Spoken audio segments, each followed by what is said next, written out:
Mohon maaf ini saya nggak bisa on cam karena kayaknya ini sinyalnya nah muncul.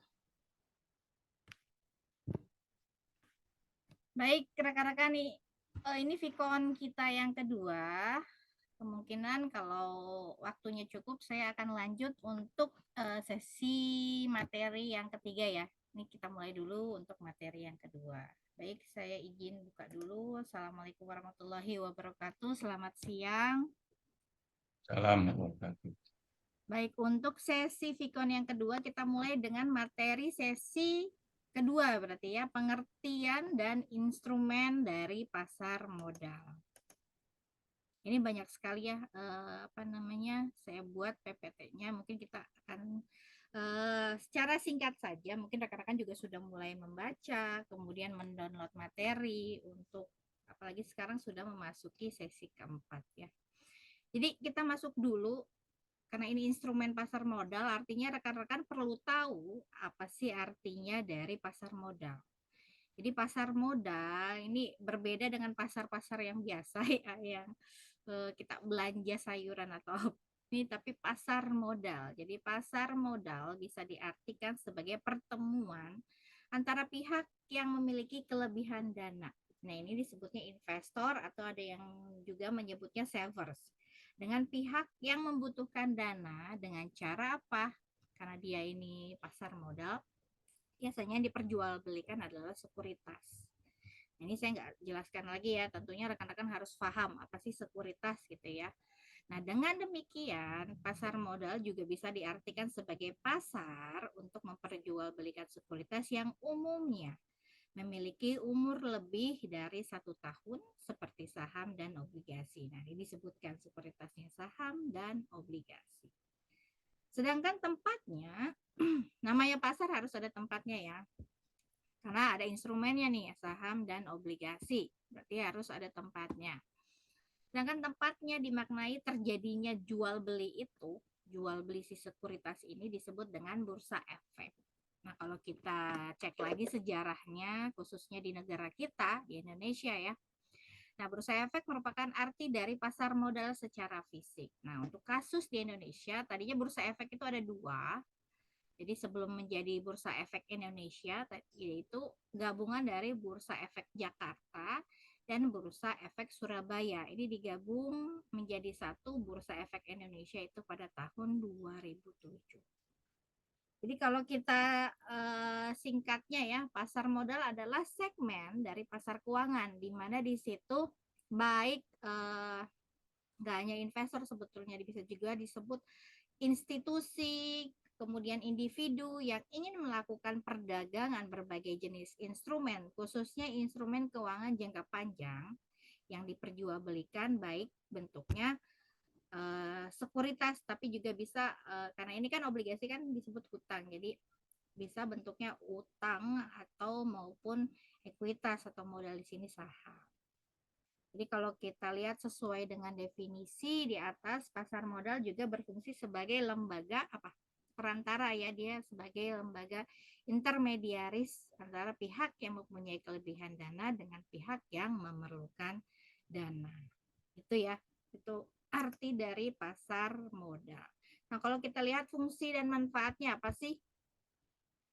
Nah, di sini kalau kita baca, pasar modal kan adalah sebagai tempat bertemunya pihak yang memiliki dana dengan pihak yang memerlukan dana jangka panjang, di mana mempunyai dua fungsi, yaitu ekonomi dan keuangan.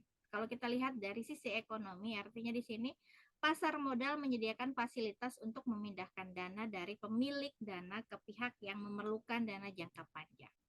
Dengan menginvestasikan dananya, para pihak pemilik dana ini mengharapkan adanya tentu return atau imbalan dari penyerahan dana tersebut. Nah, kalau dari sisi keuangan, dengan cara menyediakan dana yang diperlukan oleh perusahaan atau pihak yang memerlukan dana dan para pemilik dana tanpa harus terlibat langsung dalam kepemilikan aktiva real di situ. Jadi kalau kita lihat manfaatnya apa sih? Yaitu menyediakan sumber pembiayaan jangka panjang bagi misalkan yang membutuhkan itu dunia usaha, sekaligus memungkinkan alokasi sumber dana ya. memberikan wahana investasi bagi investor sekaligus memungkinkan upaya dalam diversifikasi. Nah, itu fungsi dan manfaat pasar modal. Nah, kalau untuk pelakunya siapa aja tadi kita sudah sedikit singgung ya, siapa saja, yaitu investor. Nah, kalau kita jelaskan satu-satu, di situ ada emiten. Artinya di sini emiten adalah perusahaan yang akan melakukan penjualan surat-surat berharga. Kemudian investor, ini bisa badan atau perorangan yang membeli kepemilikan suatu perusahaan yang sudah go public. Kemudian bisa juga di sini disebut broker, yaitu lembaga penunjang. Artinya di sini penunjang atau pendukung bekerjanya pasar modal sehingga mempermudah baik emiten maupun investor dalam melakukan berbagai kegiatan yang berkaitan dengan pasar modal. Nah, ini kalau kita lihat lembaga penunjang itu kan banyak ya, ada penjamin emisi, kemudian perantara yang disebut dengan broker atau pialang, itu kan banyak sekali ya. Nah, untuk jenisnya, kalau tadi kita sudah bahas apa sih pasar modal, fungsi, manfaat, dan siapa para pelakunya. Nah, sekarang kita masuk ke dalam jenis pasar modal. Ada yang namanya pasar perdana, jadi penawaran saham dari perusahaan. Nah, perusahaan ini yang menerbitkan saham tersebut disebut dengan emiten kepada investor selama waktu yang ditetapkan oleh pihak yang menerbitkan sebelum saham tersebut diperdagangkan di pasar sekunder. Mohon maaf ya rekan-rekan, saya minum dulu nih, saya memang agak batuk.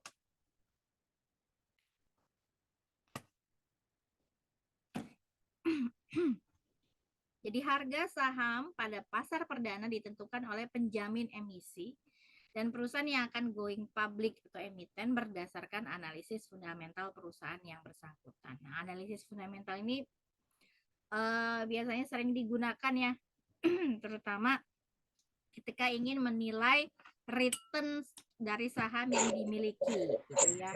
Jadi melihat dari analisis ekonomi, kemudian jadi faktor-faktor yang kemungkinan terkait ke dalam nanti untuk menilai investasi sahamnya sesuai dengan analisis yang digunakan atau analisis fundamental. Mohon maaf ini saya mute dulu. Nah, di sini ada skema proses perdagangan saham dan obligasi pada pasar perdana ya. Jadi instrumennya bisa saham dan obligasi ataupun reksadana juga bisa termasuk ke sini.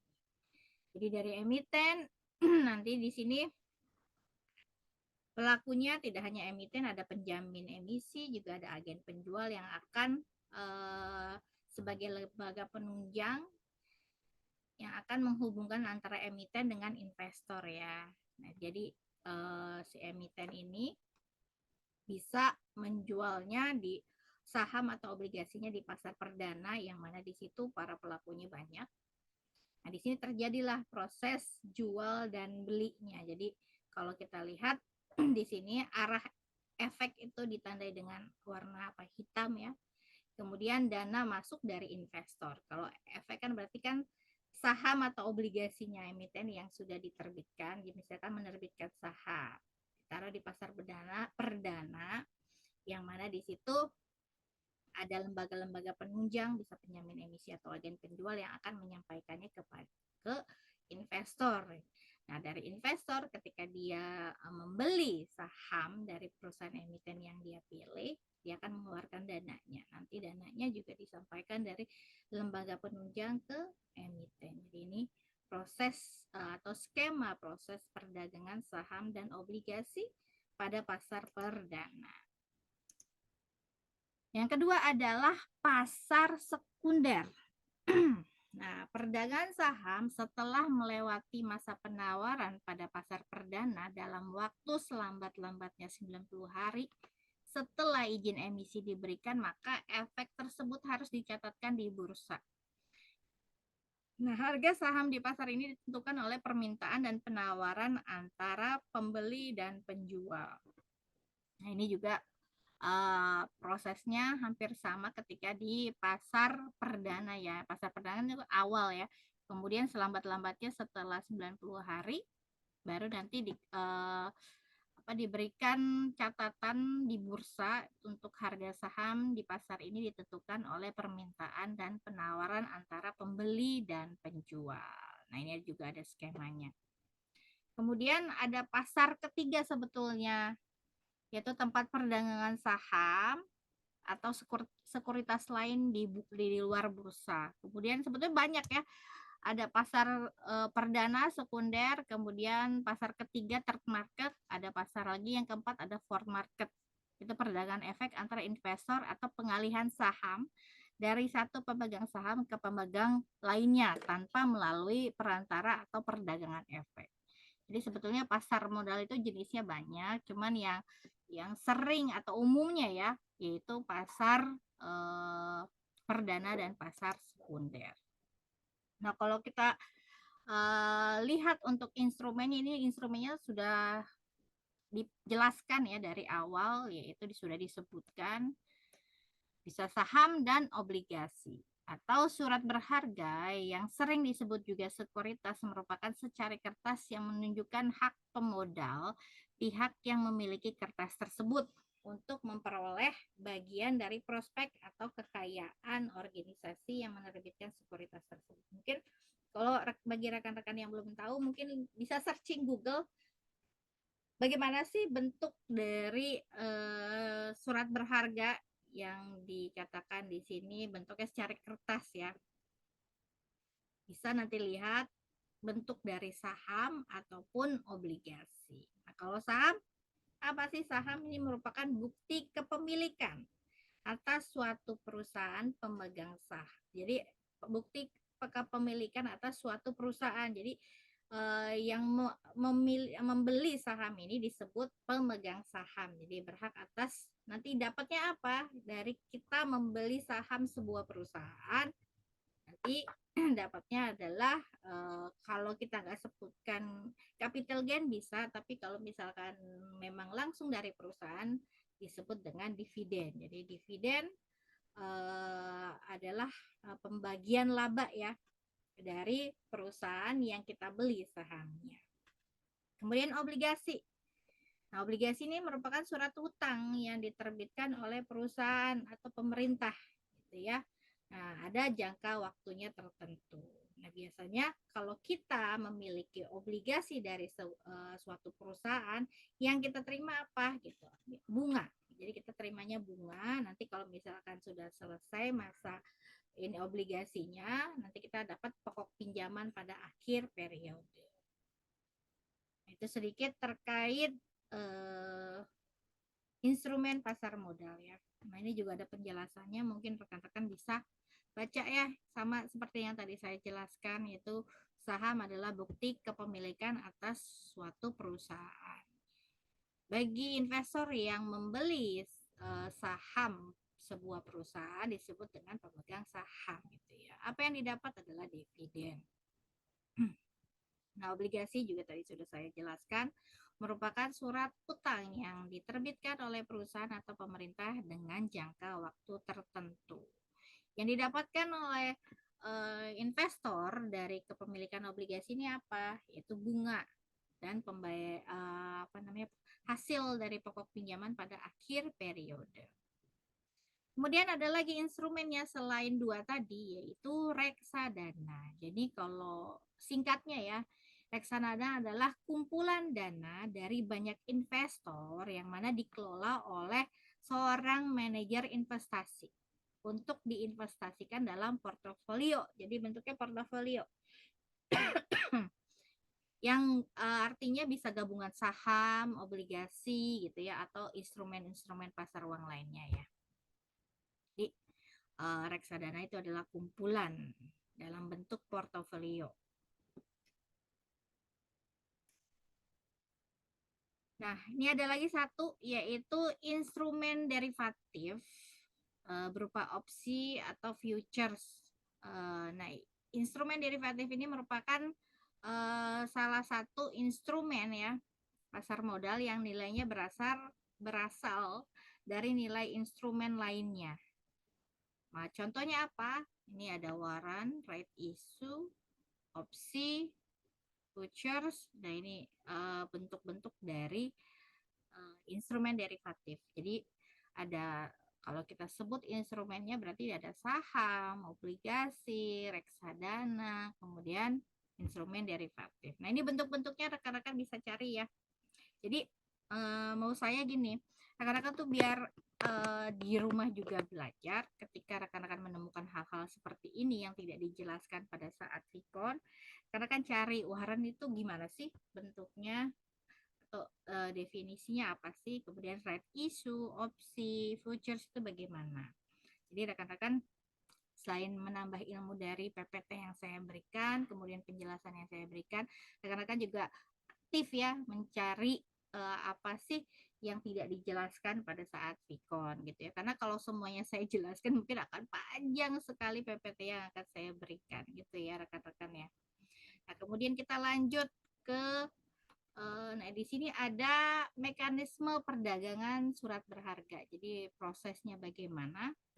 Tadi kita sudah sedikit jelaskan untuk pasar perdana dan pasar sekunder. Jadi sebetulnya kalau kita lihat fungsi dan tujuan dari pasar modal, ini kalau kita bagi lagi berarti bisa dari pendanaan gitu ya. Kemudian selain investasi ada pendanaan, kemudian bisa juga masuk ke dalam pengalihan resiko gitu ya.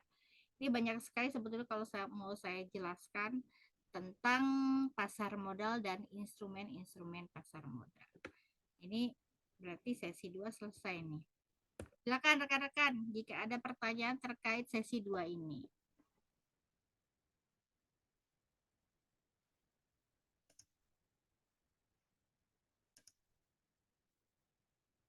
Ini hari ini kita ada berapa ya anggotanya untuk manajemen investasi?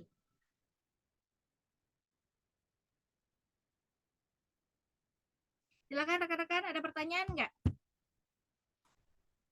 Ya, Bu. Ya, Kalau silakan. pasar modal kan tadi tempat ketemunya yang membutuhkan modal sama investor ya. Hmm. Tapi itu di apa dengan syarat punya saham, Bu ya. Nah, Kenapa Pak? kalau dengan syarat kan harus punya saham, Bu ya. Apanya nih yang harus punya saham? Kalau sebetulnya pasar modal Orangnya itu, itu jadi gini, kalau dari sisi si perusahaan, si emiten, tentunya dia yang sudah harus menerbitkan, jadi yang sudah go public, sudah menerbitkan saham, gitu Pak. udah tercatat di BI apa Iya, BI itu, Bu ya. iya, iya, Udah melantai istilahnya ya. iya, betul Pak. Karena setahu saya kan kami itu kan perusahaan yang istilahnya ya itu nggak punya apa namanya saham, artinya untuk cari modal itu ya ke apa nggak melalui pasar modal tapi ya itu Oh Bu, iya, mencari-cari investor kayak gitu. nah berarti Maksudnya ada nggak yang seperti itu Bu, jadi kita nggak apa nggak ada saham di bursa efek tapi kita bisa bisa ituin di pasar modal gitu. oh nggak bisa Pak, berarti Nggak bisa ya. nah ini hanya khusus bagi perusahaan-perusahaan yang sudah go public, artinya sudah memiliki saham, sudah menerbitkan saham. Jadi dia bisa mencari dananya dari investor yang mau membeli saham mereka gitu.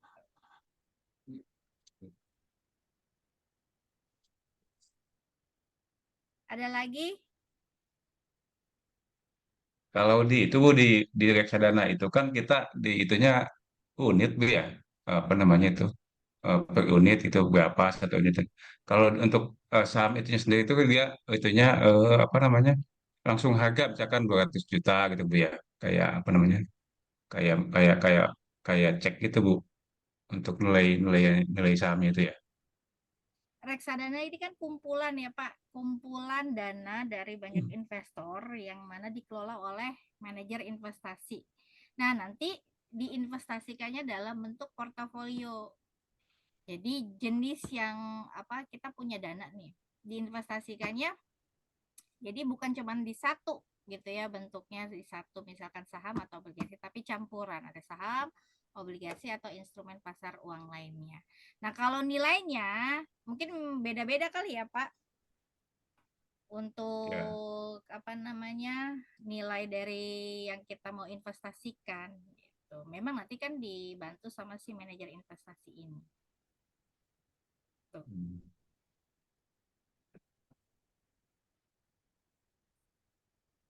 Pak Agus punya reksadana nih kayaknya. Punya, Bu. Punya ya. Punya cuma nggak banyak sih. Buat dan taktis aja, Bu, kalau ada apa-apa kan sekarang reksadana bisa langsung apa instan gitu. Tarik Iya, instan gitu kayaknya. ya buat jaga-jaga gitu ya. Iya. Oke, yang lain? Pak Agus ada lagi? Udah, Bu, lanjut, Bu. Lanjut ya. Nih saya lanjut ke materi sesi 3 ya rekan-rekan ya biar selesai nih kita untuk ini kan harusnya sesi Vicon minggu kemarin ya. Jadi nanti kita tinggal lanjutin sesi keempatnya. Materi 4. Saya share screen dulu.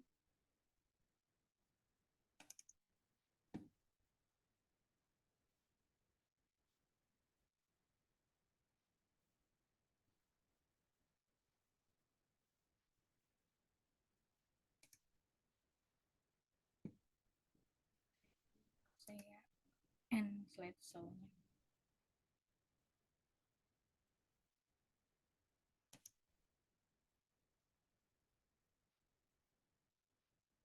Sudah tampil ya? Udah, Bu. Udah ya. Nah, ini analisis fundamental tadi sudah sempat disinggung sedikit analisis fundamental. Yaitu di sini kita akan mulai mencari tahu bagaimana sih cara melakukan analisis terhadap misalkan kita memiliki saham ya di suatu perusahaan tertentu. Nah, kita lihat dari sisi kinerjanya mungkin. Nah, ini yang disebut dengan analisis fundamental. Jadi, analisis ini merupakan salah satu teknik yang digunakan investor untuk menilai dan memilih saham atau instrumen keuangan lainnya berdasarkan kinerja keuangan dan prospek ekonomi perusahaan serta industri terkait. Nah ini saya izin nih Pak Agus, pernah nggak melakukan analisis fundamental untuk menilai investasinya Pak Agus? Kalau di reksadana itu sudah di ini, Bu, apa analisisnya itu portofolio itu sudah ditampilkan beberapa tahun terakhir gitu kan. Iya, Terus kinerjanya juga karena ada terus bantuan ada manajer investasi di situ ya. ya ada perbandingan misalkan eh, apa namanya investasi ini dengan ini yang bagus yang mana gitu. Jadi kita Iya. milih aja, Pak. Iya, kalau reksadana enaknya itu karena ada bantuan dari manajer investasi. Jadi memang sudah ditampilkan nilai-nilainya yang bagus yang mana, kita tinggal pilih kan ada nilainya masing-masing. Oke. Nah, kalau kita bahas terkait analisis fundamental ini, jadi secara fundamental gitu ya, harga suatu jenis pasar dipengaruhi oleh kinerja perusahaan dan kemungkinan resiko yang dihadapi perusahaan. Jadi kinerja ini tercermin dari mana? Kita bisa lihat dari laba operasional dan laba bersih per sahamnya atau yang bisa disebut dengan earning per share ya. Serta beberapa rasio keuangan yang menggambarkan kekuatan manajemen dalam mengelola perusahaan. Nah, risiko perusahaan ini tercermin dari daya tahan perusahaan dalam menghadapi siklus ekonomi serta faktor makroekonomi dan makro non ekonomi. Nah, ini diklasifikasikan lagi yang termasuk ke dalam faktor makroekonomi yang secara langsung dapat mempengaruhi kinerja saham maupun kinerja perusahaan antara lain. Pertama, tingkat bunga umum domestik, kemudian tingkat inflasi, peraturan perpajakan, kebijakan khusus pemerintah yang terkait dengan perusahaan tertentu, kemudian kurs valuta asing, tingkat bunga pinjaman luar negeri ini sampai pada nanti peredaran uang. Ini adalah faktor-faktor makroekonomi. Jadi kalau misalkan rekan-rekan memang di sini mengambil apa namanya tugas akhir manajemen keuangan dan tertarik untuk mengangkat analisis fundamental gitu ya, ingin tertarik sebagai penilaian saham. Nah, bisa nih memasukkan indikator-indikator ini sebagai indikator untuk variabel. Salah satunya misalkan analisis fundamental terhadap harga saham apa gitu dengan variabelnya misalkan faktor makroekonomi. Jadi ambil nih beberapa faktor dari sini, bisa tingkat bunga atau tingkat inflasi atau pajak. Tinggal cari nilainya, nanti lakukan analisis fundamentalnya. Ini jadi kalau misalkan sebetulnya mata kuliah pilihan itu sebetulnya harus diambil rekan-rekan secara lengkap gitu ya. Jadi kalau misalkan mau keuangan, berarti keuangan internasional, kemudian manajemen investasi, riset keuangan digital itu wajib diambil. Karena saya kemarin tuh ada salah satu mahasiswa dia ngambil TA tapi dia tidak ngambil sama sekali tidak mengambil mata kuliah pilihannya. Jadi dia sebetulnya mau SDM tapi ternyata TA-nya dia ngambil pemasaran. Nah, itu dia sehingga tidak ada ilmunya gitu. Dia pemasaran ya buat aja gitu berdasarkan arahan pembimbing tapi dia tidak menguasai. Itu banyak sekali perbaikannya. Jadi sebaiknya kalau rekan-rekan yang mau mengambil tugas akhir mata kuliah pilihan terkait bidangnya itu wajib diambil. Karena dari situ rekan-rekan dapat paham apa sih yang mau dibuat gitu ya. Kemudian variabel-variabel terkait dengan judul penelitian juga di situ bisa rekan-rekan pelajari. Oke, itu sedikit selingan.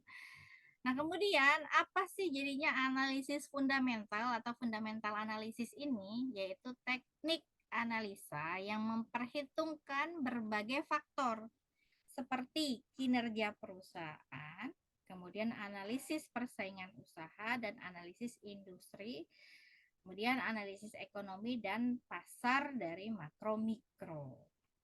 Jadi ini sebetulnya metode evaluasi nilai saham atau aset lain berdasarkan data ekonomi, kemudian keuangan, dan faktor eksternal lainnya. Jadi kalau misalkan mau lihat analisis fundamental dari misalkan komponennya itu ekonomi makro gitu ya, indikatornya ekonomi. Maka bisa gunakan tadi tingkat inflasi, suku bunga ataupun tingkat pengangguran. Nah, kalau dari kondisi industri bisa lihat dari siklus bisnis, kondisi persaingan, kemudian mungkin regulasi pemerintah. Nah, itu faktor-faktor yang ketika kita menggunakan analisis fundamental perlu kita nilai. Nah, manfaatnya untuk analisis fundamental ini mendeteksi saat yang tepat untuk masuk atau keluar dari pasar saham. Dengan mengetahui bagaimana kondisi ekonomi negara, kita dapat mengetahui kapan kita harus berinvestasi. Kemudian membantu memilih saham yang baik untuk investasi dengan analisis industri dan keuangan perusahaan, kita dapat terhindar dari memiliki perusahaan yang fundamentalnya kurang jelas. Kemudian mengetahui harga wajar suatu saham.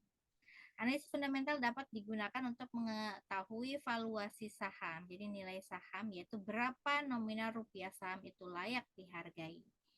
Nah, terkait metodenya, ini banyak sekali yang bisa digunakan. Mulai dari di sini ada price earning ratio. Ini merupakan salah satu metode yang saya gunakan ketika saya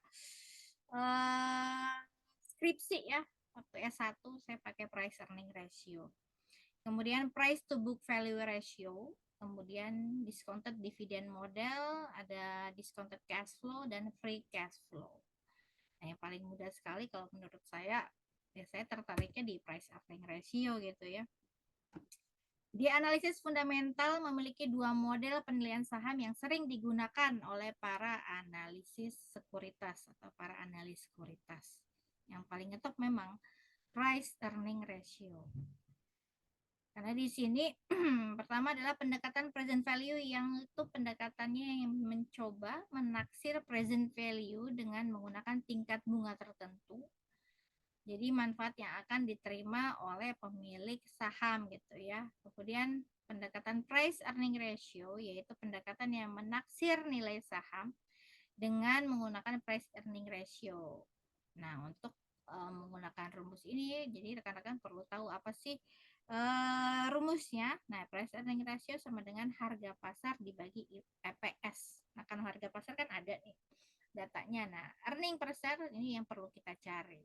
Bagaimana cara mencari earning per share, yaitu laba bersih dikurangi dengan dividen, artinya dividen dari saham yang kita miliki, atau yang kita pilih, atau yang kita jadikan suatu objek penelitian ya, analisisnya. Dibagi dengan jumlah lembar saham beredar. Jadi kalau misalkan rekan-rekan mengambil analisis fundamental, tentunya sahamnya nggak cuma satu ya, jangan cuma satu, karena kalau kita membandingkan harus banyak gitu ya. Jadi semuanya dicari untuk price earning ratio saham ini, kemudian saham kedua, ketiga, agar bisa lihat. Nah, earning per share.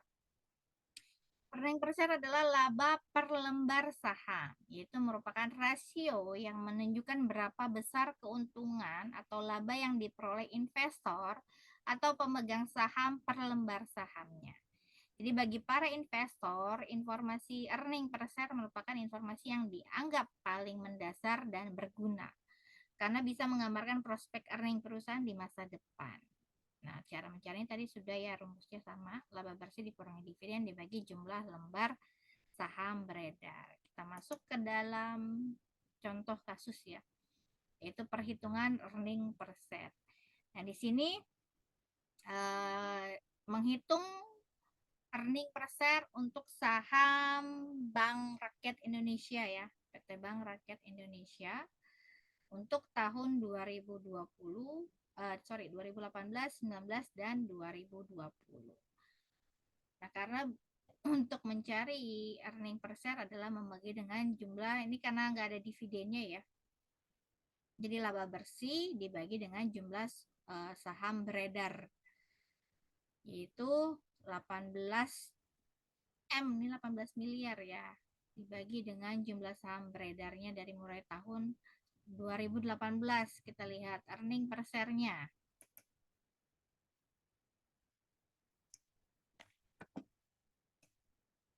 Rp265,21. Kemudian EPS di tahun 2019 281,20. Di tahun 2020 adalah 152. Nah, ini 2018 265, di tahun 2009 sempat naik ya earning per share-nya, kemudian di tahun 2020 kemudian menurun. Nah, ini bisa kita analisis gitu ya. Kita cari kenapa sih kok nilainya fluktuatif berbeda-beda. Jadi kalau misalkan kita bahas dari contoh realisasi laba per saham Bank Rakyat Indonesia, ternyata nilai EPS bisa naik dan turun. Nah, berikut faktor yang mempengaruhi laba per saham. Jadi, apa saja faktor-faktor yang mempengaruhi laba per saham? Kita bisa lihat dari misalkan laba bersih naik, jumlah saham yang beredar tetap. Maka ini bisa dikatakan sebagai faktor yang mempengaruhi naik atau turunnya nilai EPS tadi. Kemudian jumlah saham yang beredar ternyata turun tapi laba bersihnya tetap. Jumlah saham beredar turun atau laba bersihnya tetap. Nah, ini kebalikan dari faktor yang pertama. Kemudian laba bersih naik dan jumlah saham beredar turun. Ataupun penggunaan utang untuk membiayai bisnis perusahaan. Jadi faktor-faktor ini yang perlu kita analisis. Jadi kalau kita sudah menemukan hasil ini, jangan stop sampai di sini gitu kan. Kita perlu meneliti. Nah, ini kebanyakan ya. Ini sekalian saya catatan bagi rekan-rekan yang sudah mengajukan TA ya semester ini, catatan. Jadi ketika melakukan analisis dan sudah mendapatkan hasil, dikatakan hasil, misalnya ini contoh ya, hasil perhitungan EPS tahun 2018 sebesar ini. Kemudian tahun 2019 naik menjadi 281,20. Kemudian di tahun 2020 turun menjadi 152,21. Jangan stop sampai di situ, karena nanti dosen penguji akan menanyakan kenapa kok bisa apa yang menyebabkan tahun 2018 ke 2019 itu naik gitu ya, EPS itu naik, faktornya apa saja gitu. Nah, rekan-rekan karena tidak dianalisis nggak bisa jawab gitu ya, itu menjadi nanti catatan, jadi perbaikan, harus revisi, harus dijelaskan naik turunnya itu karena apa. Jadi rekan-rekan tetap harus membaca laporan keuangan, nggak hanya hasil-hasil laba bersih, kemudian jumlah saham beredar gitu ya, nggak hanya itu, dibaca semuanya dari mulai 2018, misalkan 3 tahun 18, 19, 20 itu harus paham kenaikan dan penurunannya apa saja. Nah, dari laba per saham ini dapat mempengaruhi harga saham. Jadi laba per saham dapat mempengaruhi harga saham. Jadi kalau laba per lembar saham terus meningkat, nah perusahaan bisa memutar uang yang dihasilkan untuk menjalankan bisnis maupun membagikannya kepada pemegang saham dalam bentuk dividen.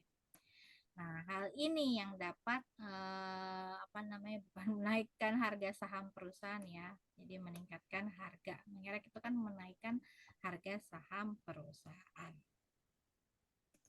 Kemudian kalau kita masuk ke dalam rumus utama. Jadi setelah kita mengetahui ya pasti earning per share, maka kita bisa menggunakan earning per share untuk menghitung price earning ratio. Nah, sebelumnya kita perlu tahu price earning ratio di sini didefinisikan sebagai rasio yang membandingkan antara harga pasar per lembar saham biasa yang beredar dengan laba per lembar saham.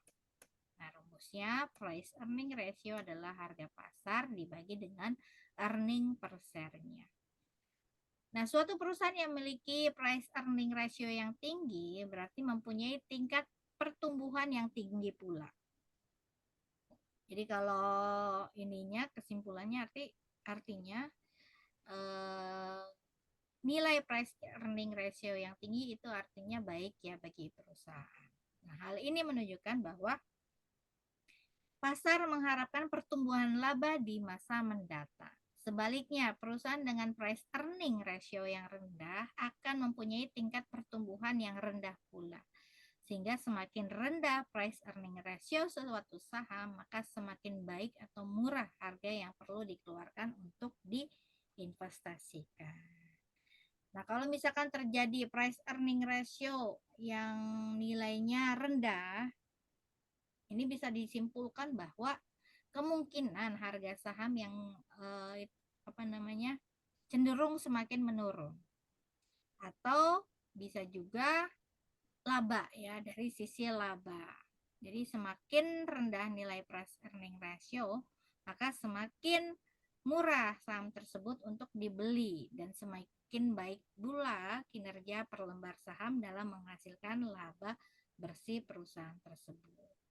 Sehingga nanti ini efeknya akan mempengaruhi minat investor untuk membeli saham tersebut. Nah, kita masuk ke dalam contoh untuk perhitungan price earning ratio. Nah, terdapat dua perusahaan sejenis yang berstatus sebagai perusahaan terbuka, PT. Jadi dia sudah go public ya.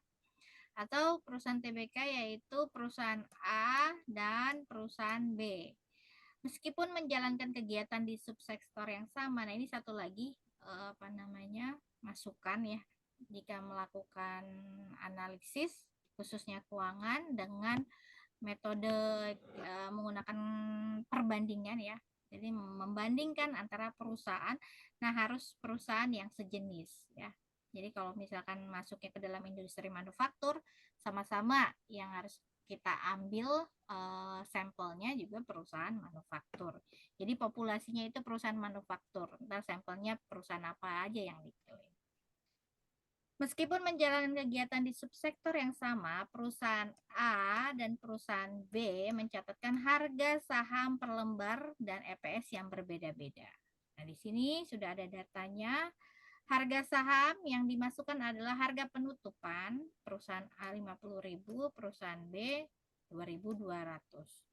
Kemudian earning per share-nya perusahaan A 4.000, perusahaan B 100. Maka data di atas dengan data ini kita minta menghitung nilai price earning ratio kedua perusahaan tersebut. Maka kalau kita masukkan rumusnya harga dibagi dengan earning per share, perusahaan A memiliki, di sini bisa kita lihat A ini meskipun dengan harga saham penutupan ya tinggi dan EPS yang lebih tinggi dari perusahaan B memiliki apa? Nilai per yang kecil 12,5. Tapi perusahaan B dengan harga saham 2.200 dengan EPS 100 memiliki price earning ratio yang tinggi yaitu 22. Kalau kita analisis di sini, perhitungan price earning ratio di atas menunjukkan kalau price earning ratio perusahaan A ternyata lebih rendah dibandingkan perusahaan B. Perusahaan A sekalipun memiliki harga saham dan EPS yang terbilang tinggi, ternyata memiliki nilai price earning ratio yang kecil. Sementara perusahaan B sekalipun memiliki harga saham dan earning per share yang terbilang rendah, memiliki price earning ratio yang tinggi. Nah, saham dengan price earning ratio yang tinggi diartikan sebagai saham pertumbuhan. Sebab perolehan laba tercatat membuat para investor menaruh harapan pada saham ini di masa depan, yang akan membuat mereka bersedia membayar lebih. Nah, saham dengan price earning rasio yang tinggi ternyata sangat beresiko. Selain itu, price earning ratio tinggi juga bisa mengindikasikan saham tersebut dinilai terlalu tinggi atau over value. Jadi meskipun kategorinya price earning ratio itu tinggi yang baik, tapi kita perlu telaah lagi ya, ternyata price earning ratio yang tinggi itu dikatakan sebagai saham pertumbuhan. Sementara saham dengan price earning ratio yang rendah diartikan sebagai saham bernilai atau value stock. Maksudnya value stock adalah saham yang diperdagangkan dengan harga rendah, padahal fundamentalnya menunjukkan harga jual bisa lebih tinggi. Nah, price earning yang rendah menjadi petunjuk kalau saham dinilai terlalu rendah atau under value. Maka sejumlah investor mengatakan saham price earning ratio rendah sebagai saham salah harga dan menarik buat dibeli. Sebelumnya nanti berada di jadi sebelum nanti dia naik ke harga yang sewajarnya gitu ya. Jadi ada kategori-kategori tersendiri over value atau under value untuk saham-saham yang kita nilai menggunakan price earning ratio. Kemudian yang terakhir adalah bisa menggunakan rasio profitabilitas. Jadi sebetulnya kalau untuk rasio profitabilitas ini nggak cuma dua ya, ada net profit margin juga, nggak cuma return on asset atau ROE. Jadi indikator penilaian rasio profitabilitas ini rumusnya banyak. Nah ini saya ambil contoh dua yang paling sering digunakan. Jadi indikator penting untuk melihat prospek perusahaan di masa yang akan datang adalah pertumbuhan profitabilitas perusahaan. Nah, dua rasionya umumnya dipakai adalah ROA dan ROE. Nah, ROA ini merupakan rasio menggambarkan sejauh mana kemampuan aset-aset yang dimiliki perusahaan bisa menghasilkan laba. Cara mencarinya laba bersih dibagi dengan total aset, jadi total aktiva ya. Nah, ROE adalah rasio yang menggambarkan sejauh mana kemampuan perusahaan menghasilkan laba yang bisa diperoleh oleh pemegang saham. Jadi laba bersih dibagi dengan ekuitasnya atau modal. Jadi selain price earning ratio, bisa gunakan juga rasio profitabilitas dan masih banyak lagi metode-metode analisis fundamental yang mungkin nanti rekan-rekan tertarik menggunakannya untuk TA rekan-rekan. Oke, berarti selesai nih materi sesi 2 dan 3. Untuk materi sesi 3 ada pertanyaan nggak? Sebelum saya tutup karena saya 14.20 ada Vicon lagi. Gimana rekan-rekan, ada pertanyaan? Oh, yang kalau total aset itu berarti aset yang berwujud sama yang tidak berwujud dihitung semua tuh ya?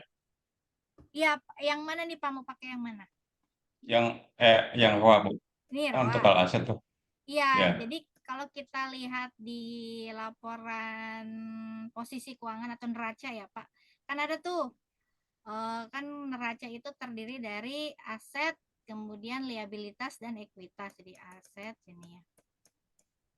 Kemudian di ya. sini ada liabilitas dan ekuitas.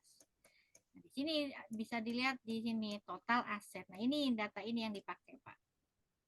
Jadi Kan dari biasanya kalau kita lihat data apa, data satu perusahaan itu kan aset itu ada yang dibagi-bagi lagi Bu. iya, Total. lancar dengan tetap, ya kan? Ya, Aset lancar dengan aset tetap. Nah, ini nah totalnya. itu digabung Ibu ya. Iya, digabung. Aset lancar dengan aset tetapnya sehingga di sini total aset atau total aktiva. Gitu. Jadi data yang ini yang dipakai total aset. Nanti kalau lihat laba bersih, lihatnya bukan di sini, tapi lihatnya di laporan laba rugi. Ini juga lihatnya di laporan laba rugi. Nah, ini baru lihatnya di sini, neraca atau posisi keuangan. Gitu ya Pak Agus ya. Ya, Bu. Bu, tugasnya nanti apa Bu untuk ini Bu? Ini. Untuk mata kuliah ini investasi. Ya, Kalau kemarin saya itu meminta rekan-rekan untuk melakukan analisis fundamental. Nah, boleh boleh kalau Bu. semester ini bisa jadi Sama Bu. sama atau bisa jadi sama atau mungkin kalau analisis teknikal kan terlalu susah ya. Dia harus benar-benar orang yang memang melakukan investasi karena indikatornya itu bisa dilihatnya kalau kita masuk ke dalam apa namanya apa sih kayak stock bitnya gitu ya, kita lihat langsung ke pergerakan harga sahamnya kan tuh ada tuh moving average, kemudian apalagi gitu ya indikatornya itu sulit kayaknya ya bagi rekan-rekan yang memang belum paham. Nah mungkin ini analisis fundamental sih yang paling paling mudah Pak. Ya Bu. Cuma nanti saya pikirkan lagi atau mungkin studi kasus saya berikan apa namanya beberapa jurnal, rekan-rekan bedah tuh jurnalnya sesuai dengan ini menggunakan analisis apa gitu, hasilnya bagaimana, kayak gitu ya. Ya, Bu. Baik, ada lagi? Kalau begitu cukup ya rekan-rekan. Insya Allah nanti kita lanjut lagi untuk Vicon ketiga. Harusnya di sesi 5 ya minggu depan atau sesi 6 lah ya. Biar kita istirahat dulu sebentar. Oke, terima kasih Baik, untuk yang Bu. sudah hadir. Saya tutup. Wassalamualaikum warahmatullahi wabarakatuh.